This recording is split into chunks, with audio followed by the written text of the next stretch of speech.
¿Qué es eso del fin de la historia y por qué debería importarte? Bueno, este libro, escrito por Francis Fukuyama, fue por primera vez publicado en 1992, un año después de la caída de la Unión Soviética.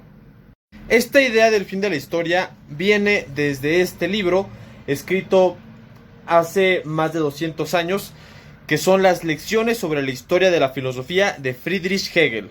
En este libro, Hegel, uno de los filósofos más importantes de toda la historia, plantea una idea que hoy en día a todos nos parece obvia. Nos dice que la historia es el largo desenvolvimiento, el largo desarrollo del ser humano.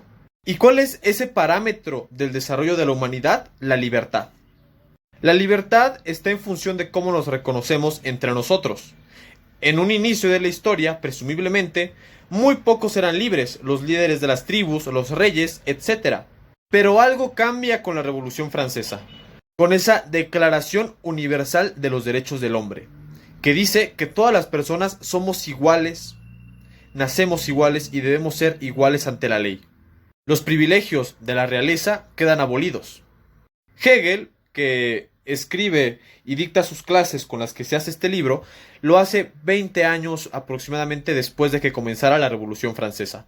Y él pues llega a la idea de que estábamos en el fin de la historia porque pues ya había una Declaración Universal de los Derechos del Hombre. La libertad se había universalizado, ya no era para pocos, sino para todos. Por supuesto que esta idea es criticable y muchos la criticaron, entre ellos Marx, pero no vamos a hablar de él el día de hoy. Llega el siglo XX y en cuanto a acontecimientos, pues pasaron muchas cosas horribles como las guerras mundiales, pero también pasaron cosas buenas, como la liberación sexual, los derechos civiles de las personas negras, y pues cada vez pareciera aún más que los derechos realmente son universales o se han universalizado. Por supuesto, llega la Declaración Universal de los Derechos Humanos. Y también llega este carnal. Alexander Koshev fue uno de los filósofos más importantes del siglo XX, y no solo filósofo, también político. Es prácticamente desconocido, pero él es de los arquitectos de la Unión Europea. Él se dio cuenta no solo de que el fin de la historia estaba más claro, sino también de que en el fin de la historia los humanos nos volvemos más bien como animales, pero eso es tema para otro video.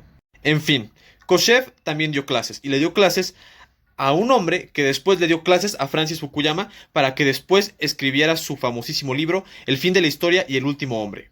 Esta idea del último hombre es nietzscheana. Para Nietzsche, el último hombre no tiene nada que ver con el superhombre, de hecho es todo lo contrario. El último hombre es el esclavo victorioso. Y combina perfecto con la idea de animalidad en el... ¿Qué es eso del fin de la historia y por qué debería importarte? Parte 2. Bueno, nos habíamos quedado con que el fin de la historia es una idea que viene de Hegel, quien sostiene que como la historia es el gran relato del desarrollo de la libertad de las personas, entonces, lógicamente, el fin de la historia es cuando alcanzásemos el máximo nivel de libertad. Pero a ver, al final de cuentas, ¿por qué todo esto es importante para nuestras vidas? Si el capitalismo democrático es el fin de la historia, anulas por consiguiente todo demás proyecto político posible. La revolución ha muerto, está inevitablemente enterrada, y el único sistema político válido es la democracia, con el único sistema económico válido también, el capitalismo. Todos los demás países que no tengan capitalismo democrático están atrasados en la historia, según este relato, por supuesto. Eventualmente a todos estos países sin capitalismo, sin democracia, sin libertad, les va a llegar tanto la libertad como la democracia. Y ya sabemos quién es quien reparte la libertad y la democracia. Así es, el fin de la historia es un mito oscuro que se utiliza para legitimar el dominio de Estados Unidos. Obviamente, Fukuyama es gringo. Pero hay una cosa en la que tiene razón Fukuyama.